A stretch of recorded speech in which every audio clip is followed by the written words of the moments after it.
Hello everyone, this is Chaitanya from రానా చైతన్య. చాలా రోజుల తర్వాత ఒక వీడియో అప్లోడ్ చేస్తున్నాము. ఇంతకీ ఎంతమంది పెళ్లికి ముందు వెజిటేరియన్స్ గా ఉండి పెళ్లి తర్వాత నాన్ వెజిటేరియన్స్ గా మారిన వాళ్ళు ఉన్నారు? నిజమండి బాబు, ఇట్లాంటి సిచ్యువేషన్ ని ఫేస్ చేసే వాళ్ళు చాలా మంది ఉంటారు.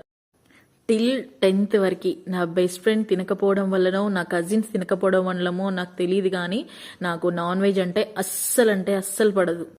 ఇంట్లో నాన్ వెజ్ తెచ్చారంటే చాలు లెక్చర్స్ ఇచ్చేదాన్ని ఎలా తింటారు అని.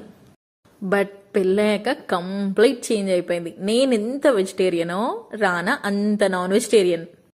పెళ్ళైన కొత్తలో అయితే ఏడ్చిన రోజులు కూడా ఉన్నాయి. ఇప్పుడు తలుచుకుంటే నవ్వొస్తుంది. వెజ్ కర్రీస్ వండుకోరాక, నాన్ వెజ్ తినలేక.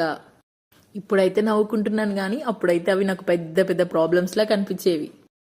ఖచ్చితంగా గాడ్ గ్రేస్ అనే చెప్తానండి. ఎందుకంటే 10th తర్వాత హాస్టల్లో ఉండడం వల్లనో ఏమో నాకు అస్సలు వంట